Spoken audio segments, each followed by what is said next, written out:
of it. I enjoy sex. Female sexual liberation, I'm all here for it. Yeah. But I used to be very codependent because it was all dependent upon, my self-worth was dependent upon being desirable to a man.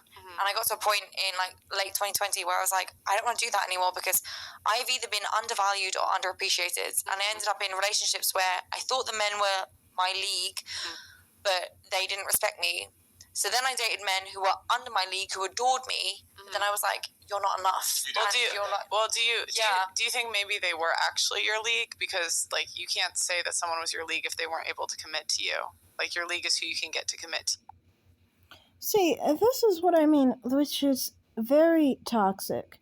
You don't sound like a very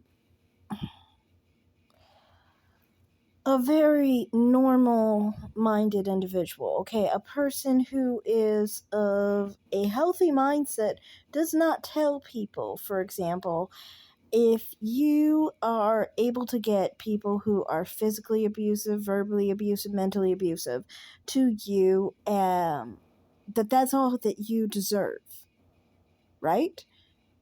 And if you don't agree with me, then you understand you have a problem. Something is wrong with you. That's why when you guys say that these are the only men you can get to commit to you, this is stupid. Because you're basically saying to people that they deserve to be abused, that they deserve dysfunction in their life. And then also, it's not just that. That's just one example. Then there's other things where, like, you guys will say, okay, so the people going towards you who you've rejected are the people that you need to accept. Well, what about people who are in their early 20s? They're struggling. They're poor. Because, hey, not everyone comes from a rich family like you do.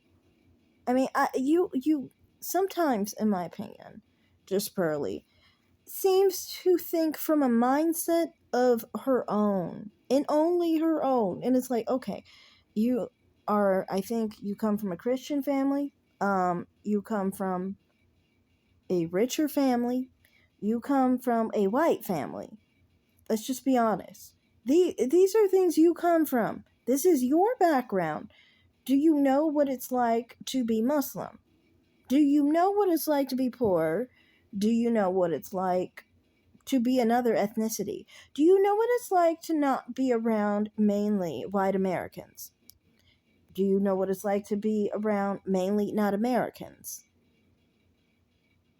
You get what I'm saying here. Why I'm saying all this is because I'm saying if you aren't in the environment, then you can't really speak on it.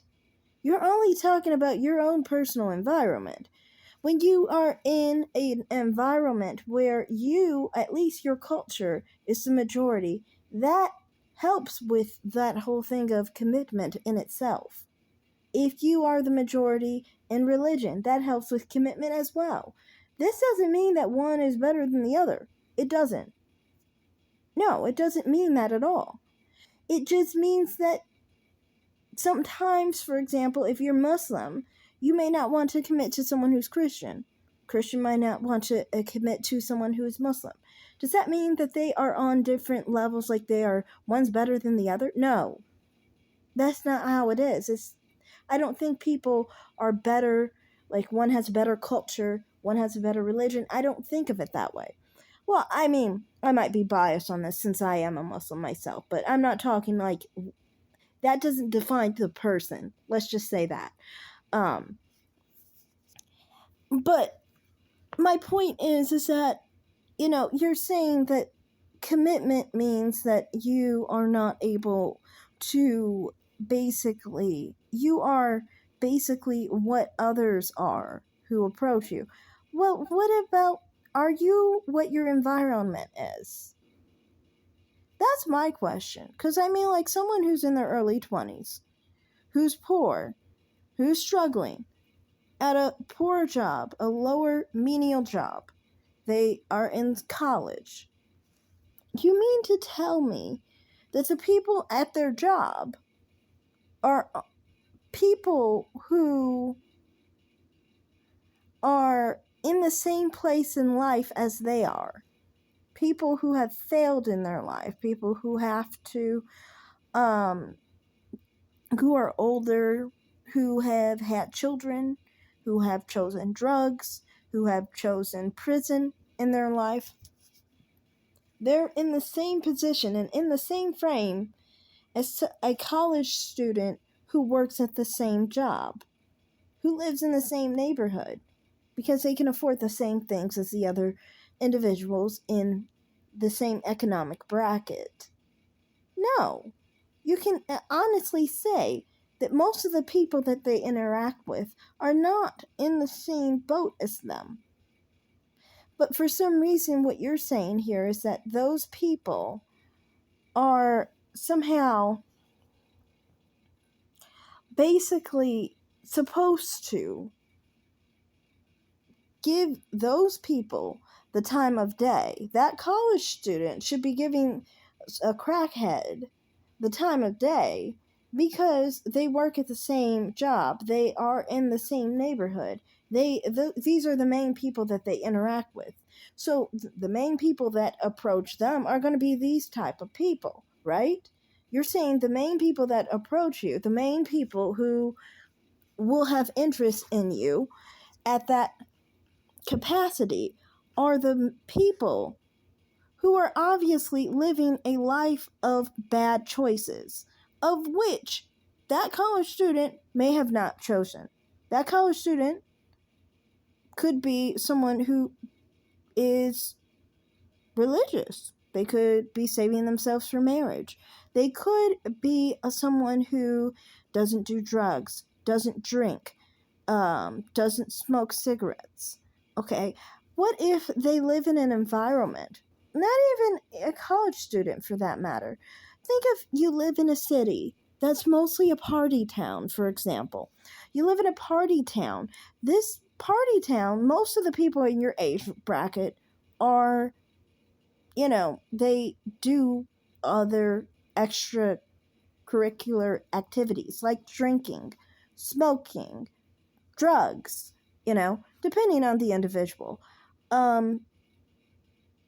That's normal in this city. But you are someone who doesn't do that.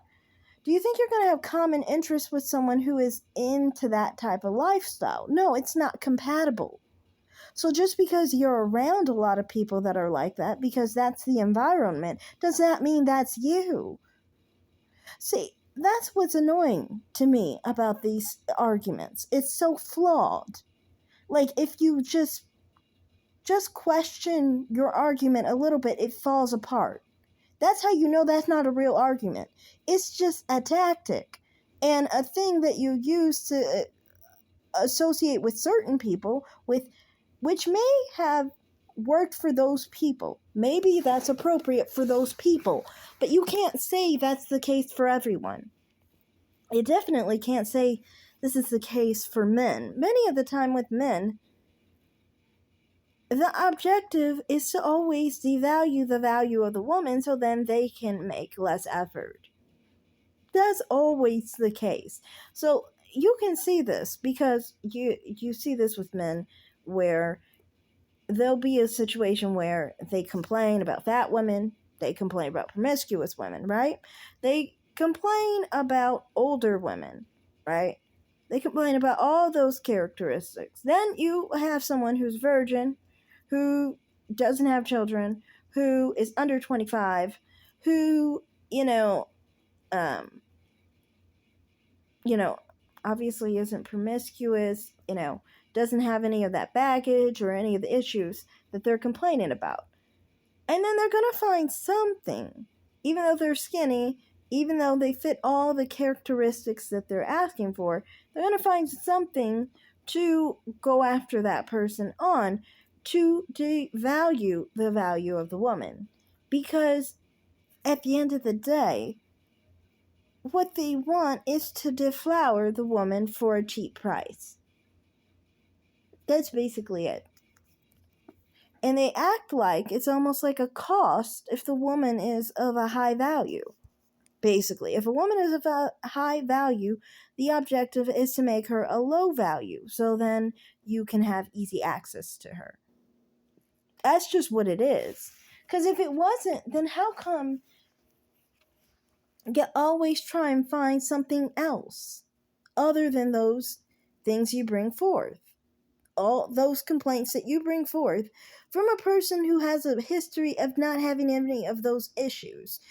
I still found that men still will try and find a reason to devalue a woman. So to me, it's just like, this shit is bullshit. Is bullshit. Because if it wasn't bullshit, then basically you would live by what you're saying, right? The men would live by what you're claiming they're saying, but they don't live by that. They still have an issue because at the end of the day, like I said, the objective is to have easy access sex. That's how I feel. Without commitment. That's the objective. And anything that they're complaining about is just basically a facade to me. Because if it wasn't, why would you always find another thing to complain about? One. And then two, like I said, when you're claiming that people are going out of their league, you're literally talking about people who specifically, okay, you're claiming for this situation where the lady has a high body count and she's going for short, broke men. Okay, you could say that's an equal situation.